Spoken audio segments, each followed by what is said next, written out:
On va passer au diapo, la régie, vous êtes chaud? La petite chronique de Willem. Est-ce que vous voulez faire une petite musique pour la petite chronique de Willem? Ah oui. Je suis pas cassé la tête. Je suis pas comme c'est la personne qui parle. Je suis pas comme Yuna à vous faire Chronique des... Willem. Pourquoi là. t'as ton bac là? Oh les gars, regardez, je suis diplômé de BTS audiovisuel sur montage vidéo et post-production. Il a quand même 35 ans. Mais ça date de quand? Ça date de... Je suis parti chercher tout à l'heure. Bah tu nous invites même pas pour la remise des diplômes. Ah ouais, t'es parti chercher tout à l'heure? Bah tu nous préviens pas. Et pourquoi vous voulez que je vous On aurait prévienne? fait un live. Un live de quoi? Merci à tous ceux qui me disent félicitations, merci, youhou. Youhou. Bon, c'est pas ça la chronique. On va parler du coup du body horror. Trop bien. Est-ce que vous êtes chaud? Oui. Un maximum de flammes dans le chat parce que vous êtes chaud. Souris par là. C'est l'heure de la chronique, c'est l'heure de la chronique, c'est l'heure de la chronique. Vous me faites un petit jingle, une petite de la chanson, de la mimique, de la chronique. La chronique. De la chronique. La chronique. La chronique. C'est exactement ça. C'est ouais. Bien, tu l'as encore de la dernière fois. Parfait. Donc c'est la deuxième chronique, donc cette fois-ci sur le body horror. Alors, ça met des flammes, ça met des flammes. Body horror. Du coup, je vais vous donner déjà, on va commencer par définir les termes. Ouais. Okay, c'est important. Donc, le body horror est un sous-genre de l'horreur qui met l'accent sur la dégradation, la mutation et la violation graphique du corps humain. Comme Voldemort. En somme, tout ce qui permet la transformation du corps humain au-delà de ses limites naturelles. Donc, c'est un sous-genre de l'horreur. Je vais vous rappeler aussi quel est le but du genre de l'horreur. Ouais. Il appartient au genre de l'horreur qui est une expérience émotionnelle intense provoquée par des situations, des objets ou des concepts qui évoquent la peur, le dégoût ou l'incompréhension. Donc le cinéma d'horreur est une promesse de procurer la terreur et l'horreur. Justement, c'est ce qu'on cherche à déterminer là-dedans. Donc la transformation dans le body horror est en général, elle a un lien, elle a un but. Elle arrive justement avec, par exemple, un accident, ou alors une maladie, ou un parasite, ou alors une expérience qui est contraire à l'éthique, et qui est réalisée sur un sujet. Il faut qu'il reste quand même une réflexion philosophique derrière cette transformation. Donc des questions à laquelle on peut répondre. Quelles sont les limites de la transformation du corps? Quelles transformations sont possibles? Et surtout, jusqu'où peuvent aller ces transformations avant que le corps ne soit plus reconnaissable et définissable comme humain? Donc, toutes ces choses sont à garder en compte. Mais ce qu'il faut savoir, c'est que dans les transformations du corps, historiquement parlant, l'humain a toujours été intéressé par ça. Donc, rembobinons. Oh, il fait bien. Revenons aux origines de l'humanité. Les os. C'est parti. Au fil du temps, tous les médiums, les arts ont exploré ce thème, puisque le corps humain est très souvent assujetti à des transformations, voire des métamorphoses. Aux plus anciennes traces de notre civilisation, je vous ai remonté ici une sculpture. Ici, baptisée l'homme-lion, cette sculpture en ivoire de mammouth a pour origine aux alentours du paléolithique, donc de moins 40 000 avant Jesus Christ. C'était montré Jesus dans Christ. T'es con. C'était quoi Et ici, ça représente donc un corps humain surmonté d'une tête de lion. Alors, il peut y avoir plein de significations, et on peut y voir justement une recherche de création hybride. Donc justement avec les perfections du lion, la bête justement animal, c'est bien fait, roi de la savane, c'est très bien fait pour les Français. C'est pas français, non. Et voilà donc justement ces transformations. Donc on fait un petit bond dans le temps. Des siècles plus tard, dans la littérature mythologique, je vais aujourd'hui vous parler d'Ovide. Ovide, écrivain romain, ayant vécu du coup au 1er siècle après Jésus-Christ. Je le connais, c'est un ami. C'est un ami qui a écrit donc les Métamorphoses. Dans les Métamorphoses, il s'inspire des contes mythologiques grecs qu'il réécrit, réinvente et s'approprie pour justement nous conter ces mythes et ces légendes. Par exemple, parmi ces histoires, on a donc l'histoire de Daphné, la nymphe qui sera sauvée d'Apollon et transformée par son père en olivier, afin justement de résister à Apollon qui est tombé amoureux d'elle après qu'une flèche de Cupidon lui ait traversé le cœur. C'est puissant. Donc on voit ici, c'est très puissant, et c'est très, ça nous influence partout. Tu lis ce livre, ça va t'influencer partout dans tout ce qui est scénario qui est produit aujourd'hui, vengeance et choses comme ça. Donc tu vois, il y a une sorte de recherche de métamorphose entre un corps humain et un olivier. On a aussi l'histoire donc d'Arachné qui sera transformée en araignée par Athéna pour continuer de tisser pour l'éternité. Et Prométhée qui a volé le feu aux dieux et qui a façonné les premiers hommes de la terre à partir de la terre et de l'eau, puis leur a donné vie grâce au feu qu'il vola aux dieux. Comme punition, Zeus le condamna à être attaché à un rocher sur le mont Caucase, et son foie sera dévoqué. Ouais. Enfin, un after en régie, je crois, en bas. J'ai pas capté. Et sera dévoré par un aigle chaque jour. On avance encore un peu dans le temps. Qui veut me faire une petite gimmick d'avancage dans le temps? Hein? Vas-y.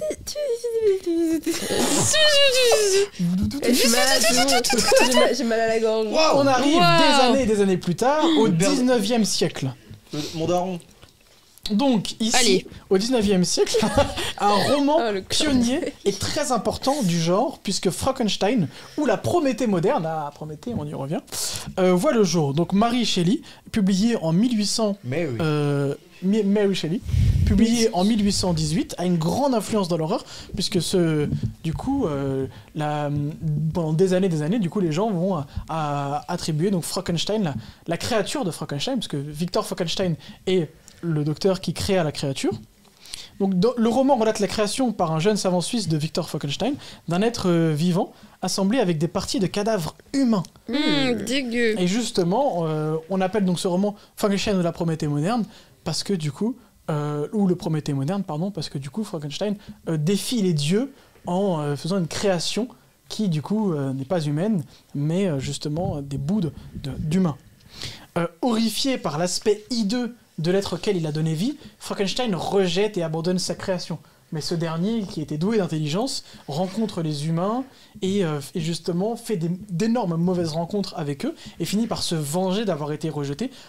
Il se vengera donc sur son créateur et aussi sur les humains. C'est un livre vraiment passionnant et très intéressant. Ouais, j'ai toujours voulu le lire. Moi, je l'ai lu, on était obligé en littérature anglaise quand on était en L. Hyper intéressant. Voilà. Ça a l'air bien. Et du coup, je vous rappelle que donc, pour qu'il y ait body horror, il faut qu'il y ait une certaine réflexion autour de tout ça. Et ici, donc, Mary Shelley pose des questions donc, sur la science. Quelles sont les motivations derrière une expérience scientifique?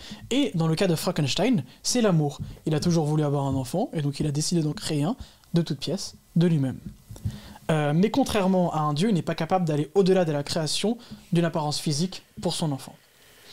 Assez de tergiversation, et passons maintenant au cinéma. Tu sais à qui tu me fais penser? Non. Le youtubeur Bobine Cinéma, tu connais ou pas? Pas du tout. Ok. T'as la même voix pour ça me stresse. Non. Alors, je te stresse. Eugène. Flop la remarque. Flop la remarque. Yuna est très dure là. Non, passons maintenant au fatiguée, cinéma. celle-ci. Alors ça c'est une news qui va peut-être vous intéresser, qui est plutôt pas mal, que j'ai dégoté, que j'ai appris du coup en cours l'année dernière. Dégoûté. Non, donc les premières images captées du genre du body horror vont peut-être vous surprendre. En effet, à la fin du 19e siècle, c'est un chirurgien français, Eugène Louis Doyen. Louis Doyen ou doyen? Doyen. Doyen, ouais. Moi je dis Doyen, mais c'est Doyen. Je croyais que c'était un H et que c'était genre Doyen. Doyen. Doyen. Et non, c'est un chirurgien parisien, mais qui a une renommée mondiale, car il avait une vitesse d'exécution et une virtuosité qui était légendaire. Il inventa d'innombrables outils dans la médecine, notamment une chaise d'opération qui est encore utilisée aujourd'hui dans la chirurgie moderne. Le dégradé, hein. De dégrader de la calvitie. Ah là là, mais pas mal. Donc les gens, littéralement, que ce soit étudiants ou autres, se bousculaient pour voir ses méthodes et son travail, mais qui ne plaisait pas à tout le monde, surtout ses pairs scientifiques et aussi les médias de l'époque. Et du coup, fin du 19e siècle, 1898, vers cette époque-là, les frères Lumière crée le cinématographe. Et du coup, ce qu'il va faire, c'est qu'il va directement prendre cette invention pour filmer ses opérations. Et notamment une... Oh là là, mais oui, live Twitch. Qu'est-ce qui se passe? Il s'est intéressé donc aux frères siamois, Chang et Eng Bunker, et il a essayé du coup de les séparer. Wesh. Il les a autopsiés Donc il les autopsie et il tente de les séparer avec une opération qui a semi-marché. Très contesté éthiquement, car il a filmé... Semi-marché. T'imagines Semi-marché. Alors on a une bonne nouvelle pour vous et une mauvaise. L'opération a marché, mais semi. Terrifiant. Même pas C'est ça. demi-semi, genre. Mais ce qui est très C'est étrange, c'est qu'il a filmé cette opération, donc ça a été très contesté éthiquement, car Ok. il a filmé en une prise un plan séquence de 10 minutes, et il a d'abord pensé au film avant de penser au patient. Est-ce que ça vous rappelle pas Kubrick. Est-ce que ça vous rappelle pas quelque chose cette histoire? Poor Things. Bien joué. Ah, c'est ça? Bah un Je peu. sais pas, j'ai pensé à William Bah, Dafoe. Poor Things, il se filme pas? Il se filme pas, mais il fait. Mais non, mais dans au- les expériences, au le mec, début du Oui, film, dans il fait, l'expérience. il fait des expériences sur des corps qui sont morts, Oui. mais qui fait ça en plein milieu de C'est- son truc d'études, etc. C'est vrai que Poor Things, c'est du body horror. On en a Ah, même pas mais parlé, dans les un gars. sens, pour Oui, oui. il Ouais, y a une c'est du certaine body horror. réflexion. Le but de Poor Things, c'est de mettre le cerveau d'un enfant dans un corps. C'est adulte. très Frankensteiniste. C'est très création, très Frankenstein, très il y a un côté scientifique derrière tout ça et tout. Ouais, je vois. Donc voilà. Donc on avance, donc modification du corps, réparation de ces derniers, ces films finiront par être volés par un technicien malhonnête et finiront par tourner dans les fêtes foraines. Et les gens seront captivés par ces images. Et oui, des Les images. fêtes foraines. Mais oui, Ah C'est oui, un mais les fêtes semi-marché, foraines, ça, c'est non pas... les fêtes foraines, c'était pas comme ça. Ah non, les fêtes foraines à l'époque c'était pas comme ça. Dans les fêtes foraines on Il y trouvait a pas les canards. on trouvait des gens En fait, j'étais en au train corps d'imaginer difforme, des on trouvait forains choses comme ça. Actuellement, genre, Ouais. c'est parti, c'est parti. Et on va attraper que du Mickey. Qui veut voir le corps du semi? Si vous voulez une idée d'à quoi ressemblaient les fêtes foraines à l'époque, je vous conseille le film Fricks de Todd Browning, qui je crois est dispo quelque part sur YouTube de 1800. tellement Mais pas c'était envie de horrible. 1931. C'était assez horrible. En plus, il y avait beaucoup de choses avec les Il y a esclaves, une les scène trucs comme d'ailleurs ça. super intéressante à la fin où ils sont tous autour d'une table et ils font Tu connais tellement One ton of sujet, us, c'est un truc de One of us, here, na, na, here, qui est une Ok, scène culte allez. du cinéma. Du coup, après. On enchaîne. Maintenant, passons du coup assez tergiversé avec l'histoire donc du sous-genre du body horror dans le cinéma. Voyons dans le cinéma tel qu'on connaît. Donc ce sous-genre est très souvent mélangé, dilué à d'autres pour n'en faire qu'un. Mais le maître du genre reste incontestablement David Cronenberg, puisque personne Ah, ce n'arrive mec. comme lui à mixer l'horreur physique et l'horreur mentale. L'exemple parfait est La Mouche, qui pète, Ah, La Mon Mouche, Dieu. de 1986, Ah, ça où a un l'air super. scientifique, joué J'adore, par Jeff Goldblum, rate une expérience et finit par se transformer petit à petit, tout le long du film, en mouche. C'est à la fois Dégueulasse. répugnant, Mm. très drôle et très pertinent. Moi d'ailleurs, je sais pas pour vous, je trouve que le genre du body horror est un genre qui me fait très rire. Jusqu'ici, j'ai ça du mal à m'a voir plutôt rire, rire aussi, moi, ouais. ouais. Ah, moi Ah en fait, ouais ça me fait beaucoup rire parce qu'en fait, je Ouais. vois toutes ces choses, tous Les ces... prothèses. Voilà, J'ai de la exactement. peine, moi. T'as de la peine? Mais c'est très marrant en plus ce qu'on dit parce que on est parti voir l'envers du décor Ouais, dans une interview qui arrive très prochainement. On a interviewé quelqu'un qui est responsable FX, ouais, c'est ça, Pierre-Olivier Persan. qui est un. Vas-y, tu peux te remettre. Ah putain, il fait C'est le de pire en pire.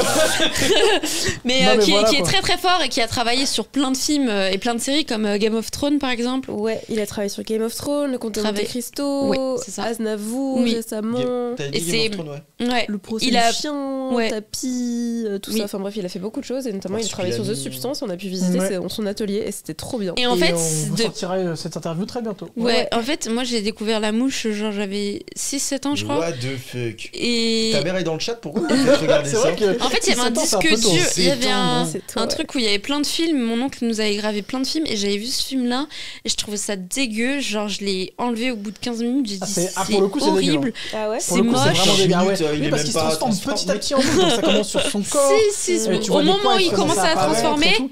Et ça finit dans une bestiole qui est vraiment effrayante. au moment où il commence à se transformer, j'ai dit, mais c'est moche! Ouais. Comment en on peut plus, laisser le- les gens faire des films le comme ça? pire dans Benoît, tu Femme vas à kiffer. Hype tellement. Ça va être Mais hype. franchement, regarde ça. Et le pire dans tout ça, c'est que du coup, on voit Ouais. sa relation qui se transforme petit à petit et on voit sa relation avec sa femme surtout. Et sa femme qui continue justement à le toucher et à voir tout ça et à sentir. Surtout son- une mouche, c'est justement, dégueu, une la mouche. réaction différente. Enfin, Mm. Puis Bref. le film a bien vieilli hein, quand même. Hein. oui. Ah ouais? Mais Ouais. justement, enchaînons. Je sais pas. Ensuite, donc le body Oh. horror au cinéma, on va parler donc maintenant de John Carpenter. Carpenter. Donc là, c'est The Thing, donc la chose. Cette fois-ci, 12 hommes en mission scientifique en Antarctique se retrouvent enfermés dans une Est-ce que vous station aimez de bien recherche The avec Thing un parasite extraterrestre Dans le chat. imitant l'hôte dans lequel il entre pour prendre sa forme. Donc là, on a un parasite étranger qui vient imiter les choses. Et donc, on a plusieurs corps. On a des corps humains, mais aussi des chiens. Et celui-là, il est assez spécial. Qu'est-ce que vous en pensez, vous? Est-ce que vous l'avez déjà vu? Oui, on a Oui, fait oui. une émission dessus. Ah, pour super. t'étais pas là, mais c'était les 100 ans, les 50 ans, je sais plus de. C'est pas les 100 ans de Warner ou un Ouais, un truc comme ça. Et on a fait Universal en même temps. Et on a parlé des films d'horreur. Et on a fait The Thing. Je pense que la plupart l'avaient vu à part Luna. Oui. Moi, je l'ai découvert du coup l'année dernière. J'ai pas. Ah ouais, moi j'ai un problème avec le bout du horreur. Je comprends totalement, hein, ça peut... J'ai bien aimé l'intrigue et tout, mais le moment où on voit cette bête et tout, ouais, c'est hyper kitsch. Et tout ce qu'elle aime bien, Yuna, moi ça me met. Dans le body horror, moi ça me met mal à l'aise, ça me met pas bien. Moi, je préfère la mouche, mais j'aime beaucoup le côté western en fait qu'a The Thing. Ouais. Ce côté huis clos et western. Ouais, huis clos, ouais. Un peu enquête où tu cherches un peu d'où ça vient et tout. Le début du film, c'est un western classique. Hein. C'est vraiment, ça reprend les mêmes codes du western classique. Ouais. C'est présentation du personnage, mouvement de caméra. On est même dans une salle où tout ça, ils sont dans un bar et tout. Et ça fait très Alien aussi, le début du film. Moi ça m'a fait penser à Alien. Oui. Après, il y a toujours ce truc de on recherche d'où vient cette bête, qu'est-ce que c'est. Et moi, c'est juste la fin, quand tu vois vraiment la bête, je t'en vois. C'est pas beau. Mais en même temps, c'est fait exprès. C'est sorti quelques années. C'est fait exprès parce que c'est des effets pratiques, c'est très graphique. Ouais. C'est très à l'ancienne. C'est quand même un film culte à voir au moins une fois dans sa vie. Ah oui, The Thing. De toute façon, tous les films que je cite sont cultes. Et du coup, est-ce que vous aimez dans le chat The Thing, pour ceux qui l'ont vu, ceux qui l'ont pas vu? Je sais que moi, c'est pas du tout par là que j'ai commencé le film d'horreur. Genre, c'est vraiment du coup le dernier que j'ai vu. C'est leur film préféré quand même.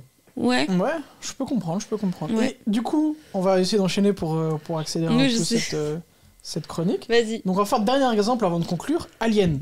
Alors, Alien, c'est des films d'horreur qui mélangent la science-fiction. C'est un peu du body horror, mais pas trop. Pas tous, notamment les premiers sont finalement pas du body horror. Il y a cette notion justement de parasite qui vient pousser dans le corps pour faire naître un alien. Mais je vais plutôt m'intéresser au dernier Alien qui est sorti cette année et qui lui a sa dose de body horror à la fin, qui est Alien Romulus de Fede Alvarez. Et donc ici, on a justement ce film est tourné donc dans une station spatiale qui gravite autour de la planète et qui est en deux parties et qui est une station de recherche pour rechercher faire des recherches donc sur les aliens et leur quête, qui est la quête d'ailleurs de tous les androïdes durant tous les films aliens, qui est de créer un humain supérieur parfait pour la conquête spatiale. Et justement, à la fin du film, je vous spoil pas si vous l'avez pas vu, mais il faut voir vraiment Alien Romulus. Pour moi, c'est un des coups de cœur de l'année. Et à la fin, on a ce genre de body horror où on a justement une entité qui apparaît, qui est mi-alien, mi-humaine. Et ça fait froid dans le dos et ça vous tient. Il déjà ça dans Alien Résurrection, j'ai un souvenir d'un. Il y a même une scène qui est hyper devenue iconique, qui est reprise même dans Shrek, où t'as genre la bête qui sort du ventre. Oui. Elle est hyper iconique celle-là. Ça c'est les aliens ça. Ouais, aliens. Et voilà. Et est-ce que t'as d'autres recos? Ouais. Bah non, mais là je vais finir par la dernière, qui est ma reco préférée, et qui est The Substance. Et oui, jusqu'ici, clairement, le film de 2024 à voir absolument, abordant mieux le thème du body horror, reste The Substance de Coralie Farja. Une volonté d'améliorer le corps humain, une expérience scientifique qui tourne mal, une distorsion du corps humain créant un malaise chez le spectateur, volonté de s'affranchir de la réalité, d'aller plus loin avec le corps, et permet donc au spectateur de se questionner sur la nature humaine et plus particulièrement la beauté de la femme dans notre société. Non, vous ne rêvez pas, La Substance est, en plus d'être un film totalement incroyable, un cas d'étude et donc un cas d'école parfait, disponible en salle maintenant dans votre cinéma le plus proche et dont nous allons vous faire un malin plaisir à vous analyser dès maintenant. Allez voir The Substance. Merci de m'avoir écouté. C'était hyper intéressant. C'était nice, ouais, de fou. Ça applaudit dans la régie. Bravo. Très sympa. Moi j'ai bien aimé. C'était cool, j'ai appris des choses. Ça m'a beaucoup intéressé. Vas-y, récite. Frankenstein. non, mais très intéressant. En moins 40.